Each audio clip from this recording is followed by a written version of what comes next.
میں نے شاید پھر اپنے تصور میں دیکھا تھا۔ مجھے یہی کلر اسکیم چاہیے، اور اگر اس کے ساتھ ہم یہ پھول کر لیں تو وہ میچ کر جائیں گے۔ پھر یہ رنگ سینڈرا میگزین کے صفحے کو پڑھ کر پیچھے سے کوئی دوسرا صفحہ نکال کر ہالے کو دکھانے لگی۔ آہستہ آہستہ ان کی آوازیں پھر سے بلند ہونے لگی۔ چند ثانیے بعد ڈروم میں پھر سے شور مچا تھا۔ Can someone please shut up? DJ ضبط کھو کر اٹھی اور زور سے چلائی۔ وہ پچھلے 2 گھنٹوں میں کئی دفعہ ان کو خاموش ہونے کو کہہ چکی تھی، مگر بار بار لڑکیوں کی آوازیں بلند ہو جاتی تھی، لیکن اس کے یوں چلانے پر ایک دم سے ڈروم میں آوازیں فوراً بند ہو گئی۔ بس تم آرام کرو، ہم چپ ہیں، اب سب آہستہ بولو، اچھا؟ حیا نے جلدی سے مسکرا کر اسے تسلی دی۔ وہ کچھ بڑبڑاتے ہوئے واپس لیٹ گئی اور کمرے میں سب مدم سرگوشیوں میں باتیں کرنے لگے۔ چند بھر مزید سرکے، پھر اسرائیل میں ہمارا مقدس درخت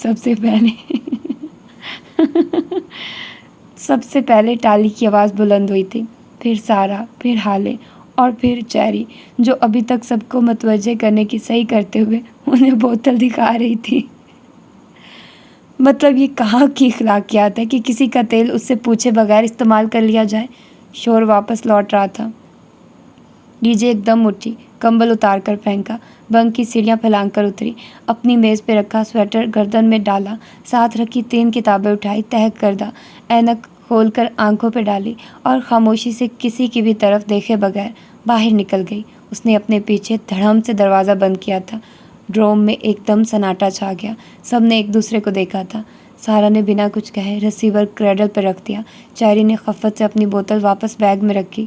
ہالے اور سینڈرا نے میگزین بند کر دیا۔ بہت سی نادم نگاہوں کے تبادلے ہوئے۔ وہ ناراض ہو گئی ہے، اب کیا کریں؟ ہالے بہت آہستہ سے بولی۔ ٹھہرو، میں اسے مناتی ہوں۔ حیا نے کمبل پرے ہٹایا اور بنک کی سیڑھیاں اتر کر نیچے آئی، میز پہ رکھا اپنا دوپٹہ اٹھایا اور چپل پہنتے ہوئے باہر نکل گئی۔ پیچھے کمرے میں ابھی تک سناٹا چھایا تھا۔ ٹڈی ساتھ ہی تھی، اسے پتا تھا ڈی جے وہیں ہوگی۔ اس نے دروازہ دھکیلا تو وہ کھلتا چلا گیا۔ وہ سامنے رائٹنگ ٹیبل پہ کتابیں پھیلائے بیٹھی تھی۔ چوکھٹ سے اس کا نیم رخ ہی نظر آتا تھا، پھر بھی وہ دیکھ سکتی تھی کہ وہ رو رہی ہے۔ اس کا دل ایک دم بہت زیادہ دکھا۔ وہ دبے قدموں چلتے ہوئے اس کے قریب آئی۔ D J? خدیجہ بائیں کن پٹی کو انگلی سے مسلتے چہرہ کتاب پہ جھکائے آنسو پینے کی کوشش کر رہی تھی۔ D J, we are really sorry. وہ کرسی کھینچ کر اس کے ساتھ بیٹھی اور اس کا ہاتھ تھامنا چاہا۔ ڈی جے نے سختی سے ہاتھ چھڑا لیا۔ اسے بے حد ملال ہوا۔ سوری یار، ہم نے تمہارا خیال نہیں کیا، تمہاری طبیعت تو ٹھیک ہے؟ وہ جواب دیے بنا یوں ہی کن پٹی کو انگلی سے مسلتی کتاب پہ سر جھکائے بیٹھی رہی۔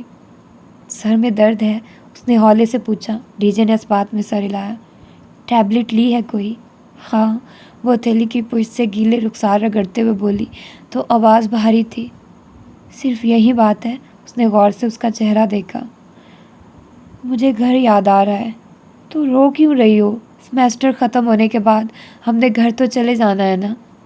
سیمیسٹر ختم ہونے میں بہت دیر ہے، اس نے چہرہ اٹھا کر بیچارگی سے اسے دیکھتے ہوئے کہا۔ اینک کے پیچھے اس کی آنکھیں آنسوؤں سے بھری تھی۔ دیر کہاں، فروری میں ہم ادھر آئے تھے، مارچ گزر گیا، اپریل گزر رہا ہے، مئی آنے والا ہے، جون میں ایگزامز ہوں گے اور جولائی میں ہم پاکستان ہوں گے۔ 5 ماہ تو ختم بھی ہو گئے۔ ڈی جے بھیگی آنکھوں سے مسکرا دی۔ کیا زندگی اتنی جلدی گزر جاتی ہے؟ اس سے بھی جلدی گزر جاتی ہے، ہمیں پتہ بھی نہیں چلتا اور ہمارا وقت ختم ہو جاتا ہے۔ اختتام، دی اینڈ، خلاص۔ اس نے ہاتھ جھاڑ کر جیسے بات ختم کی۔ ڈی جے چند لمحے ڈبڈبائی آنکھوں سے اسے دیکھتی رہی۔ حیا، میں نے کل اپنی امی کو خواب میں دیکھا تھا، وہ بہت بری طرح رو رہی تھی، اتنی بری طرح کہ میرا دل ڈل رہا ہے۔ پتہ نہیں گھر میں سب ٹھیک بھی ہیں یا نہیں۔ میں گھر کا آخری بچہ ہوں اور آخری بچوں کے حصے میں ہمیشہ بوڑھے ماں باپ آتے ہیں۔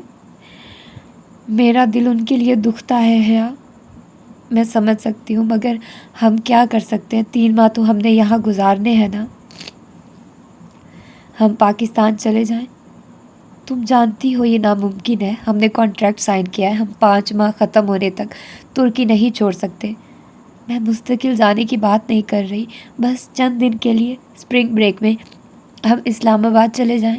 حیا نے گہری سانس لی۔